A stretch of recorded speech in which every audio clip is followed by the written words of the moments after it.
Mga sangkay, bibihira po mangyari sa isang gobyerno na mag-conduct mga sangkay o magsagawa ng isang prayer or worship service sa loob po ng kanilang malaking opisina.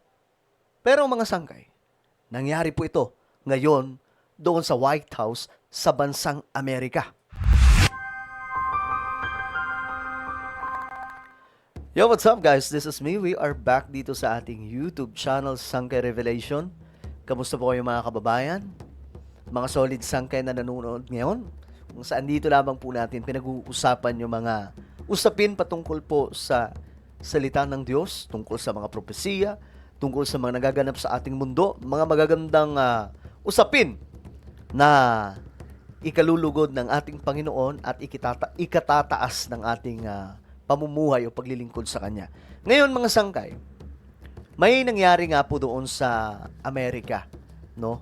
Nagkaroon daw po ng prayer at worship service doon po sa US, sa White House. Napakatindi na ito mga sangkay dahil sa mahabang panahon, parang ngayon lamang po natin nakikita na may ganito doon.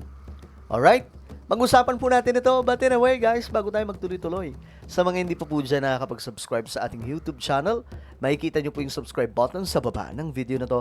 I-click nyo lamang po yung subscribe, i-click ang bell, at i-click nyo po yung all. Sa mga nanonood naman po sa Facebook, syempre, i-follow nyo po yung ating Facebook page. Ngayon mga sangkay, ito ang ganap. Usap-usapan po ito kasi ito po yung nangyari mga sangkay doon sa White House. Nakakagulat para sa iba kasi madalas mga sangkay pagka gobyerno, 'di ba? Labas po ang labas po lagi yung katulad nito mga gawain, no? No, tingnan po ninyo. Happy Easter. This is a very holy week for us. This afternoon, I'm delighted to join the countless Christians across the country and around the world as we prepare to celebrate a thing called Happy Easter. On Palm Sunday, Jesus entered Jerusalem. You see, mga sangkay, ang napapansin ko dito kay Donald Trump, lagi po niyang nire-recognize si Jesus. Kaya nga minsan, nami-misinterpret ng iba or nami-misunderstood or maybe, mga sangkay, because of many conspiracy theory about Epstein files or let's say about Antichrist. Mga sangkay, sinasabi po nila na maybe si Donald Trump, he is just using the church for his own agenda. And may mga iba na nagsasabi na baka daw siya si Antichrist. Kasi si Antichrist daw mga sangkay, sa Biblia, ang identity ni Antikristo, magkukunwari po siyang mabait, maka-Diyos, at kakampi ng mga naglilingkod sa ating Panginoon. Especially sa Israel, mga sangkay. Ngayon, we all know that Donald Trump, mayroon po siyang malalim na connection sa Israel at sa maraming Kristiyano. Lalong-lalo na po sa US. Pero mga sangkay, yan po ay mga duda lamang nila. Ang punto natin dito, for the first time, no, sa kasaysayan ng Amerika, nabalik ulit yung mga ganitong klaseng gawain sa loob pa mismo ng White House. May mga pagsamba, worship service, di ba? Nakakagulat lang. As crowds welcomed him with praise, honoring him as king. Yet he had not come to take a throne, but to carry a cross, not only to reign, but to save. And on Good Friday, the Son of God was nailed to the cross, crucified, and he died for all of us. It was a day of darkness, but it wasn't the end. By any means, it was not the end. Grabe. On Easter Sunday, You see, mga sangkay, tingnan niyo po sa White House, sa US, everyone na nandun sa silid na yan, mga sangkay, they are praying, they are giving praise and worship to the King of Kings and the Lord of Lords, which is the name above every name, Jesus Christ. So, Ito yung ibang-iba ngayon, mga sangkay.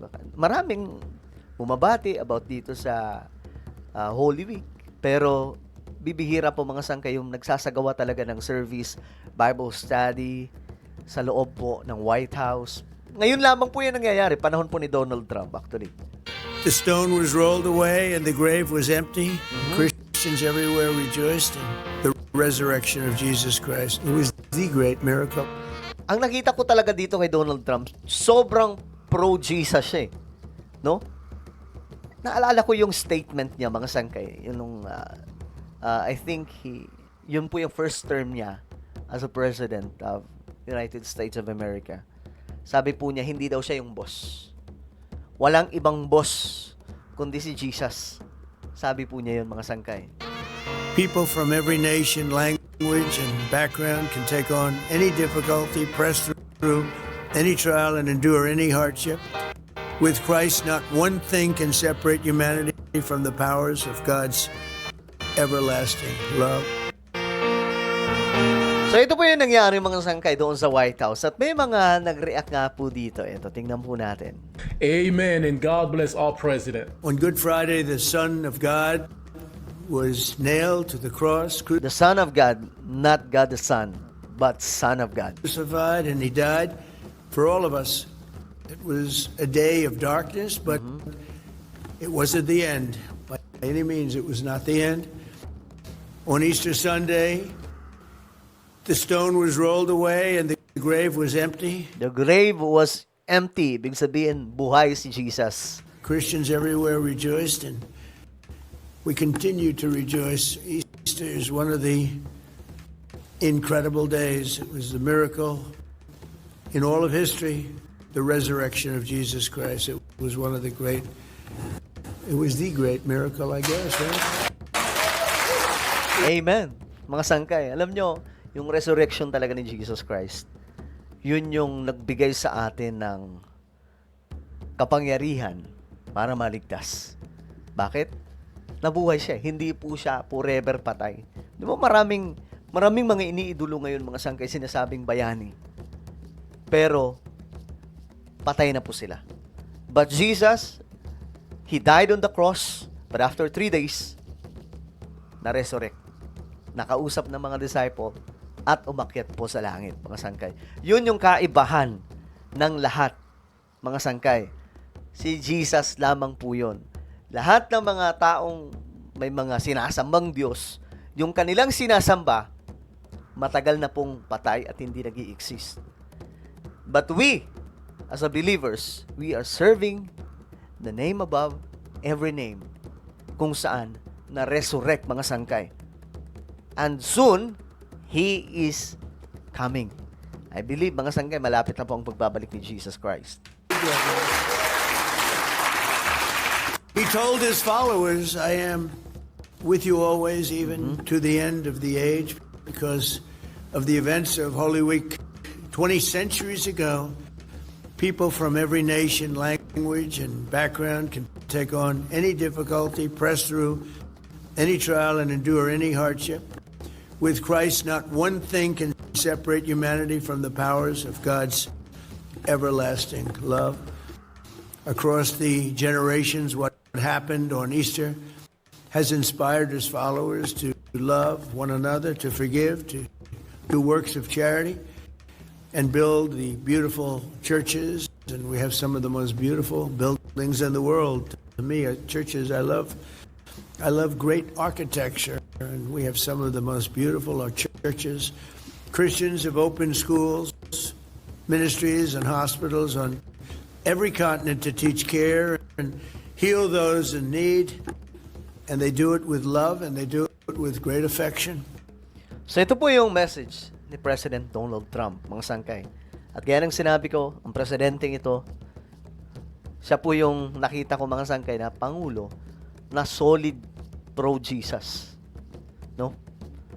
Pero, kayo, mga sangkay, ano po ang inyong opinion? This is the first time na na-witness po natin sa isang gobyerno, sa isang gusali ng gobyerno na nagsasagawa ng prayer and worship event, fellowship sa loob po ng White House. Comment down below ano pong inyong opinion mga sangkay.